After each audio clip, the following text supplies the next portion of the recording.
Welcome to Blaire It out there. I've got my best friend and my co-host, David English. We're going to cheers it. Hi, everyone. Yes, I'm so excited. Actually, I had to beg David to come on this podcast with me.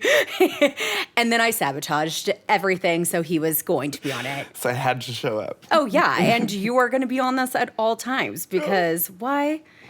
Everyone loves David. Everyone. Oh, not everyone. Oh my gosh. Okay, so we've been friends. We established this weekend. We've been friends for how long now? 5 years. I still feel like Coming it's longer. Coming up on 5 years. I feel like you're lying. Well, time flies when you have fun, they say. I want to say we fell in love when we first met. What were the words you exactly told me? Oh my God. So how I remember it was like, oh yeah, this is my friend David, and he's a really good judge of character. And I remember you like running up to me and just saying, so, yeah, what do you think about me? And I'm like, I'm not quite sure yet. I think you're a bit dramatic, and just exactly the dramatics of it. I mean, the gas that came from you in the face. She's like, yeah, but I think you're going to love me anyways. And well, here we are, 5 years later. I straight up told you. I was like, you will love me. In that exact tone. Yeah. Pretty much. It was awesome. So our love really bloomed when we were doing the real estate school. Oh, yeah. And we lived together for how long? It was like 6 weeks, 7 weeks. 6 weeks. We I moved stayed in the into your casita, house. and we would go in the pool. And we would go. Oh my God, there was a lot of time spent in that pool. So much in the time in the pool. I mean, I was a mom of 3 kids at the time. So I was still needed to cook, clean, take care of my kids, and do all of those regular things. Because Robbie's like, what are you doing going back to work? Yeah. And Robbie is my husband, by the way, for people who do not know me. And he was kind of like, okay, I've been used to you being at home. I like you home. Probably like the control a little bit. And there was just this flame that kind of like came on, and I was just ready. Yeah. Oh, yeah. And you helped me so much at that time. I think we both helped each other. I mean, there was a lot of, it was like everything you were struggling with, I was succeeding at, and, and vice versa. So it was perfect. It was a perfect study group. I mean, we definitely like fed off of each other and leaned on each other for support. Oh, yeah. Like, it was oh hard. my God. I mean, it's a hard Blood, test, sweat, y'all. and tears. Like, there was times where we cried, for sure. Yeah. Oh, yeah. I cried maybe more than you did because you passed before I did. There was a lot of drunk tears. Drunk tears and musicals that got us through. Musicals, because we both realized we fell in love with musicals. That was that was our jam. We would blast that before when we were feeling low, our energy was low, we would blast that and just dance around the house and singing and jamming, and that was all we needed. Intense boot camp. Like, you're spending that much time together. I remember I would like come into the room, and then my husband would get a little like needy, and I was like, I'll be back in like 15 minutes. And well, and that's how I knew like you were like this friendship was going to be so good. I mean, 6 weeks together, literally spending every goddamn minute of that day together. And for us to like never be annoyed with each other. Never. Like, or fight or anything like that. Like, I was like, hey, this is like, I knew it was going to be perfect. I was like, this is an easy relationship. Like, there's easy. no out of the park like expectations, or like it just flowed. Yeah. It was so nice to just have that honest, pure relationship. Like, there was not what I could get from you, what you could get from me. It was so just even keeled. Yeah. And I think that's probably the beginning of where everyone decided to not like us anymore. I know. Okay, let's correct. No one liked me. Everyone still loved you. They loved me because they thought they could control me. Yeah. And they thought I wasn't going to anyone else. Let me just tell you guys, no one can control a Gemini or a Sagittarius. By that, I mean never. Which I am the Gemini, if you didn't catch that. And I am the Sagittarius. And I'm surrounded by Geminis, like surrounded by them. Like my husband, my best friend, half our friend Your nanny. group. Oh my God, yeah, there's so many Geminis in our group. Seriously. I'm just like, I know you. And I'm Sagittarius, so like I thrive off, chaos. So I'm just like. And boy, are we chaos. We're chaos in a bottle, baby. In the best way. I mean, obviously. we don't like to be bored. No. We don't like to be lied to. No. And because we just can't, that's the one thing I know about us is we can't handle bullshit. We just can't. Like, it's very black and white. It's like, just yes. spit it out, get it done with, let's move on. Like, yeah. And we never judge. Like, if No. you're honest with whatever situation you're going through, we will listen to it. We'll hear it out. We'll probably give you advice we'll because probably that's try to save you, actually. Save you. Like, that's just who we are. I am such a Captain Save-A-Ho. Like, oh my I mean, God, yes, you are. I thought I was until I met you. I was like, Jesus Christ. I'm like, Blaire, take it back a little bit. Take it back a little bit. the Christian in me is so offended by you saying those words. Christian and me went right out the window. Well, listen. Okay. I love you so much. And there is just, we have like gone through so many different things. I mean, ups and downs, tears, loss of friendships, which is one thing that we really went through together. Yeah, it was almost like a trauma bond, but not completely, you know? Like, Yeah, I think our trauma was a little different because you were kind of coming into like setting your boundaries and I had no clue what a boundary was. Yeah.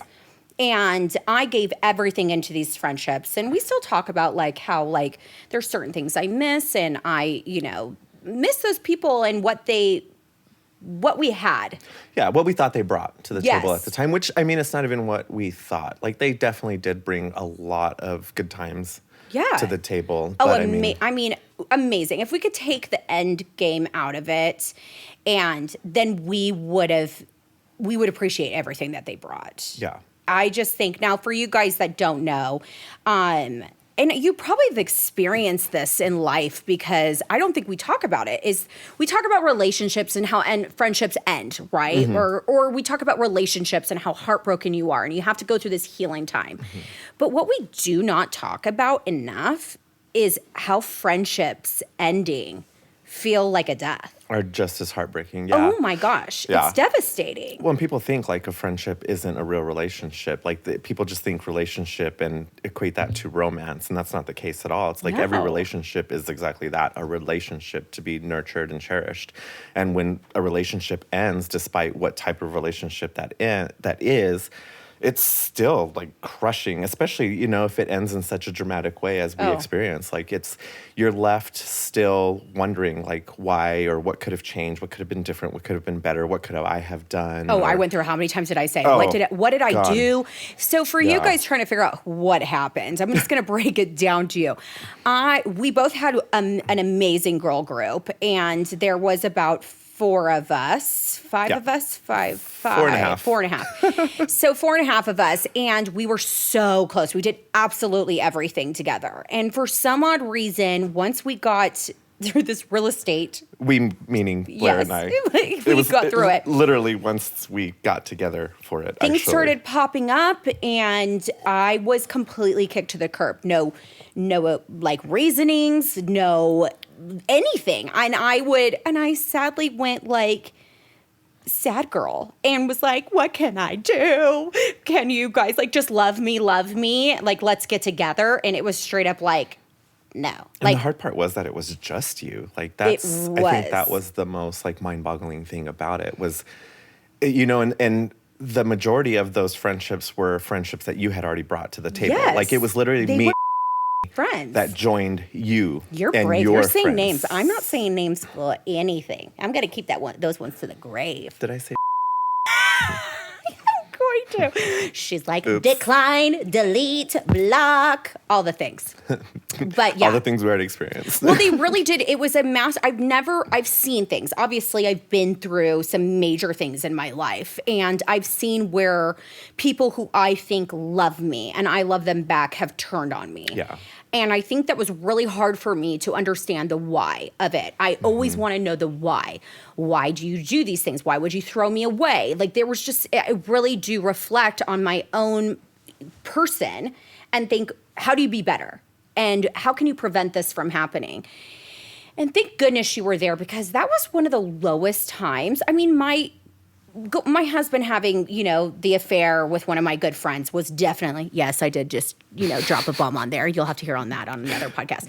But there. that was devastating. But to have your best friends, like your best friends, the girls who were there for you when you went through the hardest time of your life or were there and supported and loved you, for them just to throw you away because another person had an opinion about you and was managed to talk them into not liking you. Yeah. And not having a reason for it was devastating. I think that was really, really hard because you want to blame yourself. You're like, well, they all are agreeing it's got to be me. I mean, and it wasn't. I know. Thankfully, I had the you. The whole time I was like, no, girl, like, you're perfect. And I'm sitting there being like, forgive them. You should totally still be friends. Just a couple of mean girls. No, it's crazy. It was crazy. I mean, who knows? Everyone goes through their things, and I've forgiven them. You've forgiven them. Yeah. We've moved on. And, I realize now that had to end for me to basically have a rebirth. Not even, yeah. Myself as well. Yeah, I mean, I was trapped in that relationship with she who shall not be mentioned.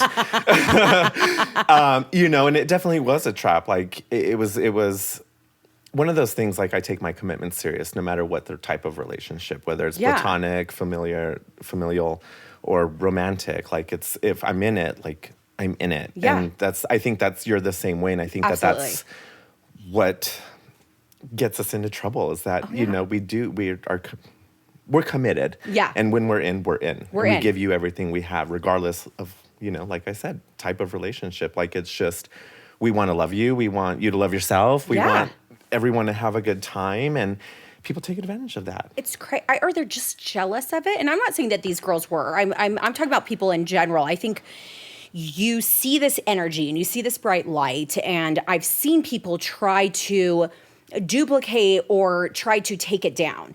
And it's like, but for what reason? See, and that's been my experience. At least from what I've witnessed for you and myself is there's a lot of people that are trying to take us down. Which is so weird. A notch or two. And it's like, what? Why? Like, yeah. We'll bring you along. Yeah, we'll bring and you that's along. Totally the thing. Like we have never acted like we're above anybody. Like we've No. always brought our friends along. We've always been the ones to think of like, hey, well, so-and-so like has something to offer too. Like, can we add them in? Or it was never just like all about me We're or all all about you. inclusive, babies. We're all inclusive. Just don't piss in our Cheerios and we'll be, and even then, I mean, we're like, we'll forgive you. We might forgive you. Yeah, exactly. Just be honest about it. All right. Okay, speaking of friends, we went on this girls' trip this weekend. Oh my goodness, you guys. It was super fun. There was 12 of us? There was, 12 of us. So, David and I have had some boundaries up because we've been hurt before, mostly me, I feel like. So I kind of have these, you've been hurt too, but I think in a different way. In a different way. So we've had these boundaries, and I had a cabin next door to one of my really dear friends' cabin. And so, I had my boundaries. So I was like, I need to sleep in my room, in my house, and just like have like the breathing space. But we had the best time. Oh God, yeah. These women were fabulous. I honestly felt bad at the end of it, slightly, because I went into it being so defensive. Yes. Like, just like you said, like, we both shared that trauma. We've been burned. By people. You know what I mean? You with friends, me with family. So it's like, there's the trust is just not there. So when we come into this new group, it's hard for us to let go. Yeah. But the both of us are so adventurous that we're like, you know what? We're gonna try it. We're gonna let go of that trauma, and we're just gonna immerse ourselves into this and be present and hope for the best. The best. Honestly, I feel like we have had some good experience on almost every experience we've had. Because we genuinely like people. Yeah. We like them. We see the good in them. But it's when we're scared a little to get too close, I think, is what it is. Yeah. Well, and I think that's a good, healthy boundary to have. To a point. I know. I think to a point. I mean... Is there rehab for friendship? I don't know. I have no idea. But, whatever it was this weekend because it was an amazing girls' trip. Yeah, and I think we did get to let go and let loose and actually realize, like, I think once the entire group came together and we were able to actually see that everybody in that group was just out to have a good time. Yes. No drama, no competition. It was just like, let's all, like, get messed up and have, the best time. Just relax and have a good... I enjoyed it. No one was trying to compete with another person. Everyone let everyone kind of shine. Yeah, and everybody was trying to like bring up Yes. people and let them like help them shine. Yeah, you and know, there was one person in the group in particular who would make like kind of sad comments about herself, and I remember a lot of the girls just being like, "No, like stop that, come on." You are like, not allowed to talk negative about yourself. Yeah, like, I will tell you no. this right now, ladies. Stop talking negative about yourself. Absolutely. One, you are portraying or putting out there an insecurity about yourself that nobody else sees. Nobody else sees. Or really needs to know. Or no, I mean, even if you think it, nobody else does. Like, because you're there's perfect. never once that I'm walking into a room full of women and being like, pointing out her insecurities. If I were, I am the most insecure girl alive. Insecure people point out other people's insecurities because they are insecure. It's all ties together. Yep. You are good about yourself. You're good about your energy. You're good about your joy. You are wanting to bring that in other people. It's just, and if you hear somebody say something bad about somebody's personality or their looks, particular, you move on because they ain't a good friend. No. They're too broken to even deal with. Like, they're just going to drag you down. Move on. Constantly. Move on. Like, anything and everything you do is going to be criticized, so let it go. And to be honest, she was my favorite person of that whole Oh entire my group. God, she was the best. I mean, she even had her own dance. Oh, her own dance. And it was like this little like shaky thing with her. It was the most popular dance of the weekend. And her sister was like, "Don't you do that dance?" And we were like, "No, do the dance." Oh my God! Oh, her sister was a hoot. Oh, it was amazing. Own. It was. If I can explain it, it's shaking your arms back and forth, and then you shake your head at the same time. It's actually very difficult. I couldn't really catch it down, but it was great. But yeah, we all went out, and you've got 12. I think there was 12 of us. 12 beautiful women going out to this, we went to a bar. And let me just tell you guys. Oh my God. I mean, for you men out there, if you want to pursue a woman, you got to get the cues down. Don't be creepy. It's like you thirsty boo and, you already have drinking too much. It's just too much. I watched, so David and I were, part of this weekend where, beautiful women walk into a room. Gorgeous. I get it. You should totally gawk. You should totally look. We would be offended if you didn't. I mean, each and every one of y'all were fucking gorgeous. So I would be offended if they didn't gawk over you. I would be offended. I'm like sitting in the corner, with like it was Beanie and Blazers night, and so I had this like corner. I was just kind of chill, just like not really like I was observing the night. And our friends want to dance. Well, there's this guy, and he just was relentless. And at first, I was like, okay, and you had to get involved. Well, I mean, because at first it was like, he comes up to me specifically, being the only male in the group, and it's like, hey, I'm pretty sure he thought you were my husband. Everybody does. I know. Hey, guys. Just a funny story. Just so you all know, he is my husband. Yes. Not my husband, but he is my soulmate. Okay? Yes. Okay. There we go. But, like being the only male of the group, like I was kind of sought out too by those men because they're like, I have to get through this guy to get to those girls. And you were the gatekeeper. Yeah. And they knew that. Like, they're not fools. Yeah. And so he had come up to me and was like, hey, can I buy you a drink? And everybody in your group. And I'm like, like that's kind of creepy, but let me find out. Yeah. And I'm like, you're trying too hard, dude, already. Well, I have to say I'm really proud of all the women in there because we were offered lots and lots of shots and lots of drinks, and not one of the women accepted. No. Everyone actually did the same thing, and maybe it's because a lot of us are moms. So we were just like, no, 1, we can afford our own drinks. 2, most of us are married. And 3, we are not comfortable accepting a drink, sadly, in this day and age, because maybe accepting that is like a down payment for something else that you think you're owed. Yeah. Oh, and well. And he thought he was owed. Based on the rest of the night, it felt like he was, so. Oh, it was nonstop. Like, I just got to tell you guys, like, men, I'm not hating on y'all. No.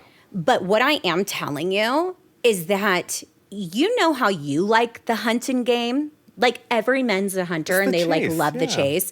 Well, so do women. Like, we do not need you looking at us like prey, circling us, constantly bugging us. If we do the turn, like the head turn, like where you're talking, and we straight up turn our head, We're not interested. Not interested at all. But a lot of us are real estate agents and we are aimed to please. So we're like, oh my gosh, we have to be like nice. Yeah. And that's what's so annoying about sometimes being a woman in profession. You're like, I have to be nice. I have to be engaging because I'm going to hurt this person's feelings. No, sometimes you need to be straight rude. Yeah. Which well, comes and what to, I tell you all the time, like, fuck that. Yeah. And learn to tell people, fuck you, bro. Like, it's peace. You're sometimes being rude, which I learned from Crime Junkie, which I always make David listen to Murder.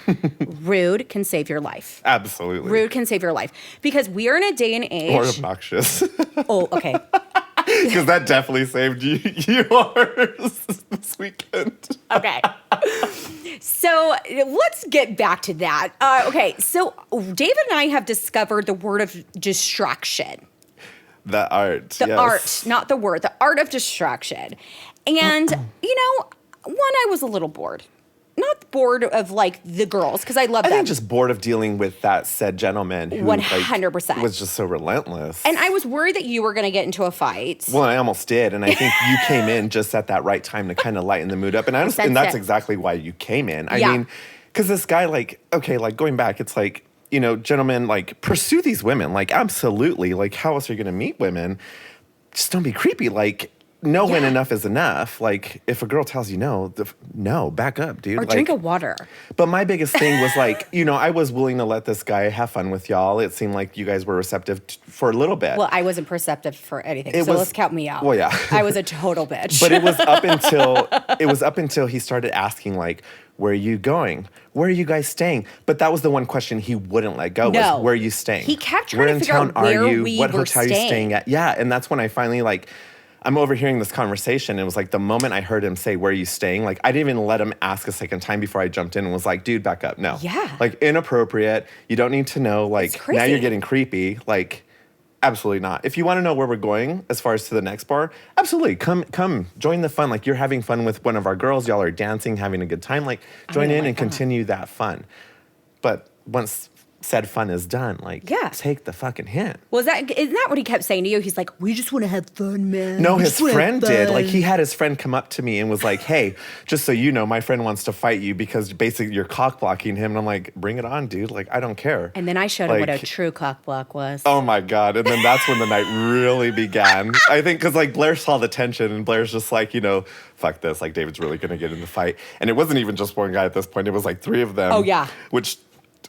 And the girls had been like drinking, so I think they were still trying to be like nice girl, not like aware of what was going on. And you and I were pretty sober, so we were really watching everything. And finally, I don't even know how to describe what I did that night, but I can teach classes of Cockblock 101 if you really want to know. I mean, I hear people are asking as Moira Rose of Schitt's Creek once said. The way to describe what Blaire did is she looked like a disgruntled pelican. It was all over the place. I mean, anything she could possibly do to like be obnoxious to these men, she did. Which, I mean, which really to one of those men, the one that was like so relentless, he found it so obnoxious. But everybody else in that bar, I mean, literally everybody was coming up to me and like, is that your wife? And I'm like, no, like, kind of, but no, like. Okay, how do we describe the moves that I put into place? Because it's really hard to explain. I mean, those that are, on YouTube can probably see. But there was a high kick in there. There was a split kick. Anytime he would approach. There was a crab crawl. Didn't I try to do the ring? Weird shimmy. I tried to do a backbend and do the ring move at one point, but I couldn't get back up. Yeah. So that was a I remember trying to lift. I was like, lift me up. And I was just like, this is going nowhere. At one point, you're like, David, hold my back. Let me see if I can bend backwards and do this. Well, I figured if I could like get into that creepy, like ring motion, like, and I could like get my hair in there and be like. I think just us trying that was pretty creepy. He was like not even noticing it, but like everyone else, I didn't, because me, I go into a fishbowl and then I'm like, this is now my time. to shine, and I don't pay attention to anybody but my own group. And so every time I'd see him approach one of the girls, and the girls are like, you could tell, like they've got the like nice face where they're like, dude, like leave me alone, like you're relentless. And so I would just interject myself into their, space, and I would jump in front of a way, usually doing, a split kick, and I would just make sure he was always behind me. So I would put myself in between the woman he was pursuing and then himself. Which was one particular woman of the night. And I mean, I even had my eye on her, and I loved it. She was constantly looking at me and letting me know, like, I'm okay, I got this. She was so uncomfortable. Yeah, but she was finally one of the first ones to say no. And I mean, she even like snapped on him and several times. I mean, finally, I think I watched him then go to another one and to another one, and then he grabbed one of our, friends by the wrist, and that's when I finally was like, I think he shoved me like a couple times too. His friend grabbed you, and I almost flipped out. Oh, yeah. That's because he wanted you to dance with, I think it was his dad. I'm pretty sure he was his dad. I'm not judging there, he kept mentioning his dad, but I couldn't tell if that was his dad or like a really good friend. He was a dad, not a daddy. Like let's be real there. So, I mean, I was like, okay. Not worth pursuing or even entertaining. I was just like, when I go on these trips, I don't want men talking to me, to be honest. And let that be a note to all you men. Like, yeah, everybody's trying to have a good time. Don't fuck it up for other people. Like, mind your business, ask, and if the answer is no, back the hell up. Well, most of us were married. So it was like there was 2 single people there. And there were several people who had mentioned to these men, I'm married. I'm married. I mean, I have a ring on my finger. Whether, that's your thing, they didn't get the hint. But I mean, no one was paying attention to me. Let's be real. Not one of them asked me to dance. Not one. And I was like, go up to them with like my tongue out. Yeah, those were some winning dance moves. Hey. I mean, every time you hopped on that dance floor, it was a grand gesture. And I kept asking him, I'm like, why won't you want to ask me to dance? Like, why didn't you want to ask me to dance? As you're deep-throating a straw. Oh my gosh. It was a tiny straw, okay? It was a tiny straw. And I was like, licking my lips like all around it, like staring them right at the face, just because I wanted them to feel as uncomfortable as they were making everybody else feel. Yeah, and I think they did. I think they truly did though, because especially that one guy that was so relentless. He was having the biggest problem with you. He did not like anything you were bringing to the table. Like he was just, It was all sunshine and roses. I don't know what his problem was. I It was agree. super rude. He shoved Everybody me twice. Else was enjoying you. And then I didn't pay attention to it because he was weak. And then but I did at the finally end had when he grabbed our friend by the wrist and was trying to dance with her, and I saw pure panic on her face. I literally grabbed her from him, and I finally turned around, and he's like, why won't anyone dance with me? And I was like, nobody wants to dance with you. Nobody's wanted to dance with you. When are you going to get the hint? Nobody even likes you. Yeah, go away. Well, and that's when he went back to his friend, and then his friend had to come up to me, and I'm like, are you really like, oh. Guys, it's a boring situation. It is totally boring. Now, women love attention. We do. Absolutely. But there is a way and an art to do it. And most of the time, if you see a big group of women together, they do not want to be bothered. No, we want to have fun with other. Ourselves. We want to dance. We want to have a good time and don't want to be annoyed. Well, that was just the case. Like we said, most of those women were married. So it was like none of them were out to pursue anybody. Yeah. Like literally everybody was just out to enjoy the group, like each other. Absolutely. So it's, Yeah. I mean, I get it. You see alcohol, you see drunk women you want to take advantage of. Let's just know that's not okay. Yeah. At all. At all, ever, whatsoever. I mean, consent is a real thing. Don't get brave. Oh, yeah. Don't get brave because you know what? Like, they're going to turn on you and we're going to all end up like, doing the same thing. I mean, I don't condone violence. No. However, sometimes it's deserved. In a look. Hands are free. So don't come in and try to sue me. I have not touched anyone in a very long time. Likewise. the statute of limitations are up so I can say it. Okay? College was wild. Oh, my God. Oh, but that weekend was fun, and we had the best time. So, I mean, I'm glad that we were able to, show justice in the world and, show thirsty men you don't get attention and don't do that. So, be a gentleman. That's amazing. Yeah. Well, on this segment, we want to talk about nonprofits, and you know that's a huge passion of mine. Absolutely. So, when I started Happy Mommy Hour, what did you think when I kind of came into this whole thing? I remember being in my apartment and getting a phone call from you. And mind you, this was the beginning of our relationship. Very so beginning. At this point, like we hadn't done the real estate thing. Like we were still, her and I were still very cool and we hung out a lot. Like we did a lot of things. But it was still very rare for her to call me or me to call her. Like it just wasn't a thing. But I always had to go through the gatekeeper. Yes. I had to go through the gatekeeper. Yes. And she would say yay or nay, which I didn't know that this was happening until like I finally like saw it. Oh yeah, it was very known. Like you do not like cross that boundary or you will get cut. Yeah. Anyway, so I was thoroughly shocked, but also very flattered that you would think of me to even be a part of it. But I hadn't really known you yet, or like who I was. Think of like you're just very determined. Like what you say you're going to do. Period. Like it's just that's the one thing I've known about you since I've met you. Actually, starting with Happy Mommy Hour, that was the first biggest thing where you were like, I want this, I'm getting it done.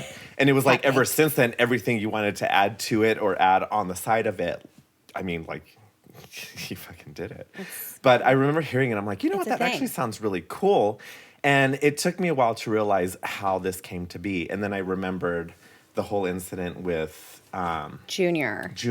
And that was really, I remember when I got I think I was teaching. I used to be a workout. You were teaching the workout, yeah. And that's how you knew. I taught like 6 classes a day. I don't know how I wasn't skinny. It was really annoying. Well, and 6 hours a day of doing height fitness. If you guys know what height fitness is, that is like aerobics on crack, Jane Fonda. You basically sign up to throw up. 100%. And that's actually how we met. That was my entire experience. He went to one of my classes and he totally puked. That's how I met her, and I will just say, if I were to do one of my own classes right now, I would vomit. Oh, like there's no cardio left in me whatsoever. No. And so we would do these classes, and one of my friends came in, and I could tell she was really sad. You know, I've got that, feelings where I can really read people right off the book. So do you. Yeah. Or right off the, bat. No. And so I asked her, I was like, what's going on? Like, and I wasn't prepared for the conversation that was happening. And she told me, in tears, my nephew basically got diagnosed with terminal brain cancer, and he's not going to make it to Christmas. That's all she could get out. Mm-hmm. And I was devastated for her. That's one thing. Well, he was young too. I think he was 4 or 5? He was 4, I believe. I think his birthday, I believe, was right around Christmas. I have to double check, but it was like he was a baby. Yeah. Like he was very young. Oh, it was heartbreaking. It was so heartbreaking. And I'm a fixer, as we know this, and I will do anything I possibly can to fix it. And there is no fixing that. When you have a child who's got terminal cancer, you know that they're going to pass away, and it was absolutely devastating. However, it was November. Mm-hmm. And she's like, he's not going to make it to Christmas. Mm-hmm. And I was like, well, we bring Christmas to him. And there was not even a question. There wasn't like, oh, let's plan on how to do this. It was just like action. Got to do action. Yeah. And we ended up getting the entire town. We started doing posts. The entire town. We got the news outlets involved. And she was amazing, too. I mean, kudos to the town of Sahuarita. 100%. And even, first responders, because they totally came in, brought in the fake snow. He got to be captain of the day. Yes. I mean, it was a beautiful. And I believe he was mayor of the day. He was mayor of the day, yeah. And they named the star after him, and everyone put blue stars in their window because blue was to think of Junior. And we got Santa. I mean, people were outside singing Christmas carols, and they decorated his house. We decorated everything. The whole entire town decorated. The entire town of Sahuarita decorated for Christmas in November, and the saddest, and he was so happy. I mean, the family was so happy, and the saddest part of that is he died on Christmas Eve.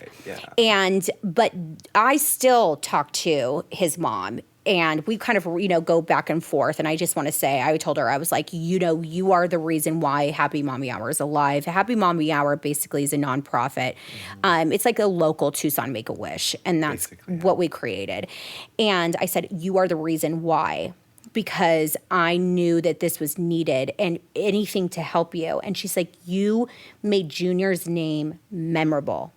You made it so people would talk about him and remember him. And I think that's one of the few, I know it's so emotional. So hard. It's one of the few things that I have to talk. Sadly, I talk to a lot of parents who've lost their children or going through Especially it. since starting the nonprofit. Yeah, it's been a lot. And they say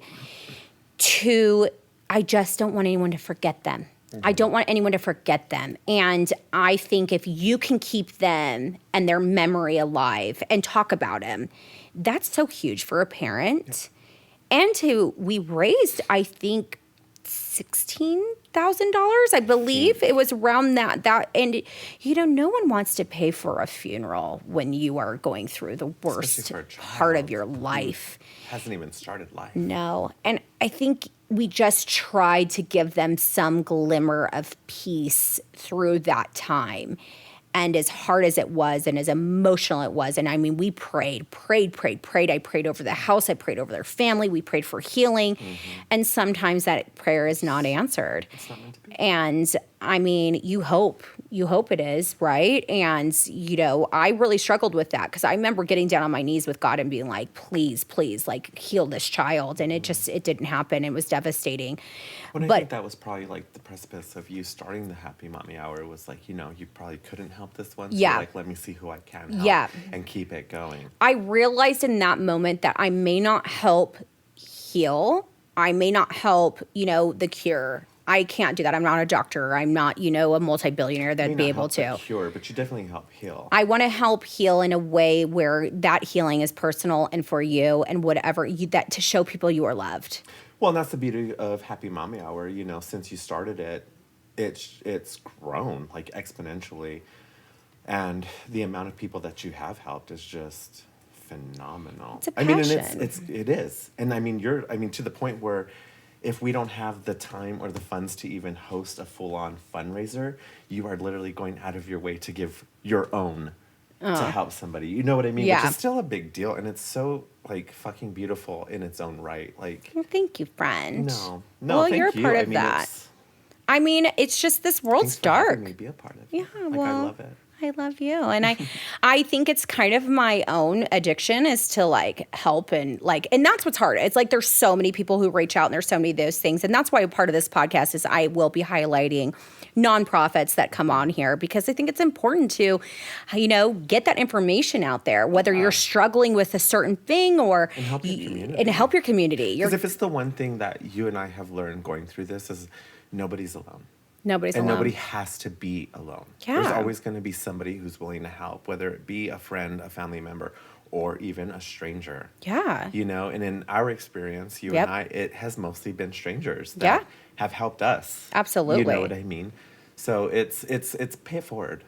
You got to pay it forward. And there's like an addiction Oh, truly. into like helping others. It heals you. It really does. It's almost like I feel selfish sometimes doing it because as much as I know that we're helping this family or helping this person, and I mean, we've helped, widowers, we've helped mothers who've lost children, we've helped women who are going through stage 4 terminal cancer. Like there is a lot that we do, or people even like on the not smaller, but like more not as cost effective note, we help people who can't afford Christmas presents or just maybe medical bills. So there's so many things that we've helped. But anything we can, because we was raising all those baskets for the kids at the Diamond Center. I love for Easter. doing like, the Easter that baskets. Was a lot of fun. That was we did fun. a lot of, what was it, like 200 baskets? 250 baskets we usually do every year. And then we do the Christmas where we do the secret drop-offs. And if parents kind of talk to us and let us know like, hey, I'm struggling this year, with Christmas gifts. And then we get the donations and we kind of drop them off like we're Santa.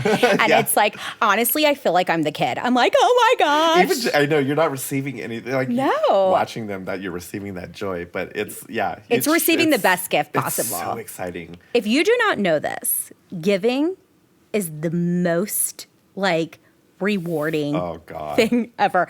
And now if you're giving with like good intent and a good heart, there's like this Even high just to give, that comes. It yeah. really is. It's an addiction. I'm just like, how do I help? How do I feel fix? it in my How do I do body. this? Like I get the jitters and I get just so excited. And like, that's literally my fuel and energy. Like it keeps me going. Like I'm like, what else can I do? I want to do more. Like who's next? Like, it's amazing because you realize like people come together with a good heart and good intentions, and they really truly like want to help. And there's nothing better than that passion that people really want to do and give. It's just, it's contagious, and I'm okay with that being contagious. Absolutely. Yeah. That's the gift I want to keep on giving. Yes, absolutely. Now, talking with this, like we have both dealt with like mental health and, the struggle. I think it's hard because we're both, on the outside appearance of being so happy all the time. But we both have struggled. Like we've had some really low moments.